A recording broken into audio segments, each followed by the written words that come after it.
Hey, before we get started, I want to thank you for caring enough to watch this video. And if you want to have regular updates, hit the subscribe button because I'll be back doing this again tomorrow. Okay, so it is day 174 and Crimea has been attacked 3 times. I'm going to talk about where, I'm going to talk about how, and I'm going to talk about what comes next. So stay with me all the way through to the end.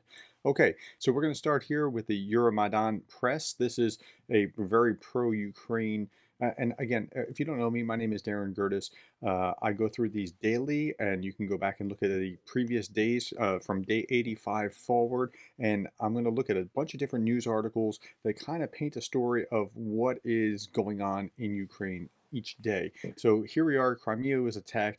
So about a week ago, there was an attack in an air base here, and we thought, that's interesting because the Ukrainians didn't take responsibility for it, at least not right away. They kind of still haven't said a lot about it other than, yeah, it's probably us.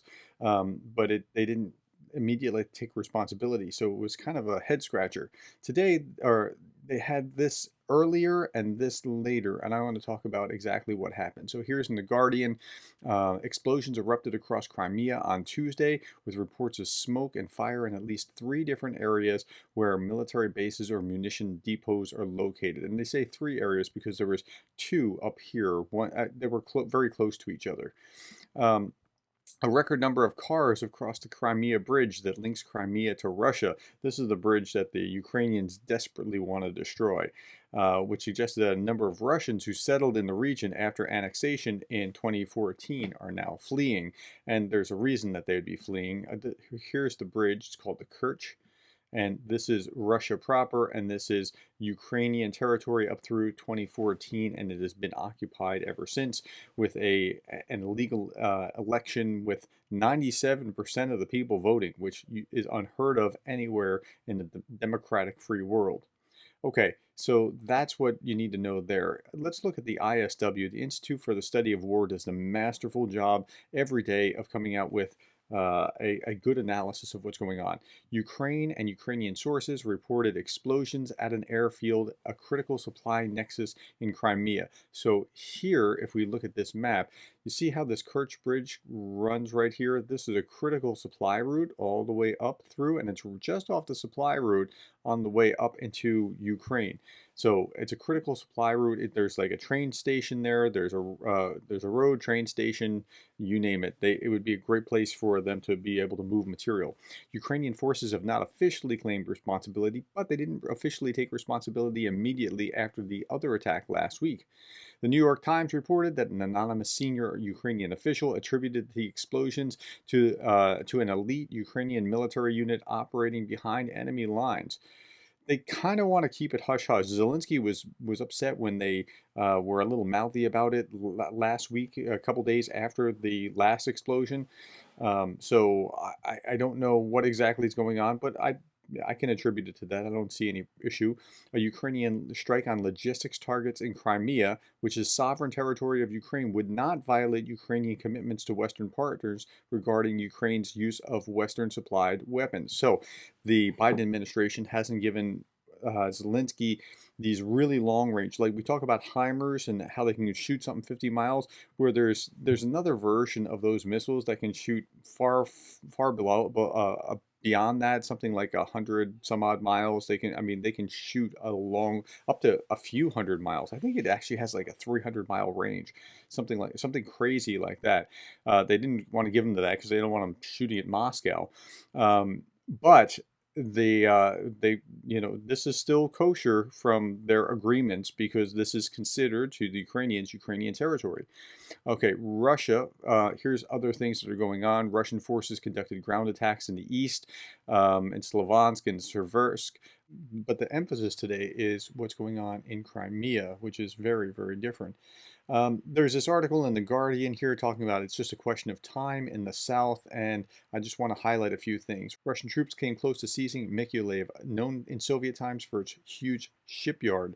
Ukraine is determined to stop this from happening. Volodymyr Zelensky has ordered a counteroffensive. The goal is to liberate Kherson and the surrounding area. So Mykolaiv is here. The defense forces are very heavily concentrated here. They're going to probably attack most of this here, and now they cut off the bridges, so it'll be very difficult for the Russians to resupply here and then maybe push forward. We don't know, but the other heavy fighting is up here and over here. So that's what's going on right now. This is some pictures of the actual explosions. I think this was the explosion last Tuesday. And yeah, this was the Saki Air Base explosions, and then you have the new ones. Advanced weapons have allowed Ukraine to erode Moscow's military superiority slowly but surely. And so that is the Pentagon had said about 3 days ago, 4 days ago, that on a scale of 1 to 10, the Ukrainians are a 12 in their military capability. And that's pretty high praise.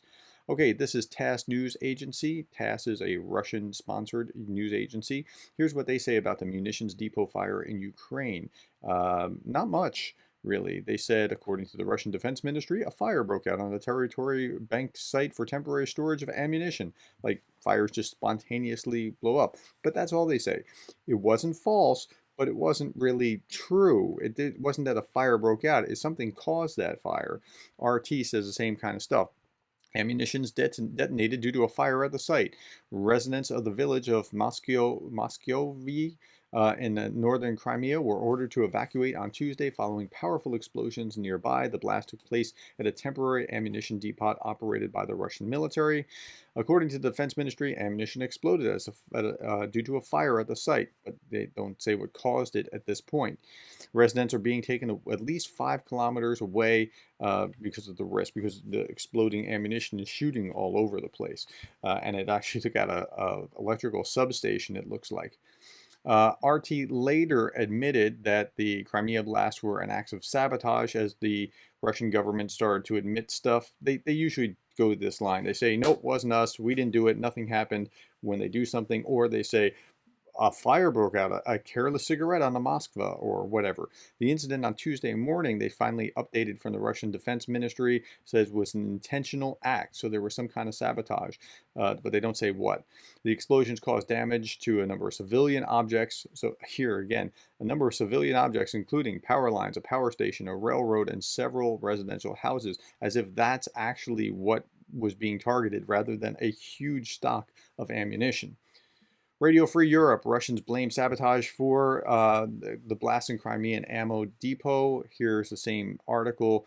And they say on the morning of August 16th, as a result of sabotage, a military warehouse near the village of the Hanskoy was damaged, a number of civilian facilities, including power plants. So that's a little bit fairer of a way of going about doing it, saying the main target and then saying the other things that were affected by it. The Guardian actually sheds a little bit more light and talks about the other thing as well. So while not formally confirming responsibility, confirming responsibility for a mystery strike, Kyiv officials react with glee on social media. And because they didn't officially acknowledge the one last week, it looks more likely that it's them. Ukraine has hinted it was behind a series of mystery strikes of devastating strikes in Crimea. Several explosions on Tuesday appear to have destroyed a Russian ammunition depot and electrical substation. A further blast took place at a military airfield in the village of Hadvertsky. Satellite images suggest the airbase surrounded housed a number of Sukhoi warplanes, which were integrated into the Russian Navy. Okay, so this is some pictures of what the bombs or the explosions actually look like. Let's move on to, again, it's easy to forget that at the same time, in Kharkiv, 5 out of 9 districts are being shelled at night.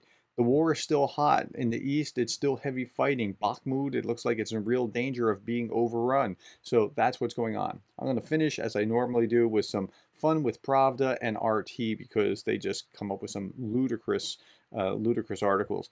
Pravda, RU, this is, Pravda means truth, and this is one of their propaganda sites. Russia deliberately doesn't hit the supply lines of Western weapons in Ukraine. Now, this was Ukraine hitting the supply lines of Russia in Crimea. But Russia doesn't do that. Why doesn't Russia do that? Well, Russian troops have generally not shown much interest in supply lines, analysts say. However, the armed forces of Ukraine lose equipment regularly without even having time to deliver it to the front line. Like, that's their excuse for not striking targeted, deliberate places where they could really do great damage to their enemies. Okay, I mean, that's just nonsense. Like, somebody got paid for writing that article. That's the fascinating thing. Okay, here, Putin accuses the U.S. of trying to prolong the war in Ukraine. Now, this is a perennial article that it's essentially the same article week over week, where they say essentially that, and the U.S. is behind it, and they're trying to prolong it. No, they're not trying to prolong it. They're trying to win. They're trying to arm the Ukrainians so that they can actually take the fight to you. So that's not, again, the assumption here is that Russia's going to win and they're just prolonging. That's not it. Okay, so that's all that I have to say. Thank you for your time and attention today. If you're still with me, please hit the subscribe and come back tomorrow. I've done this since day 85 through now, and I'll be back tomorrow. Thanks.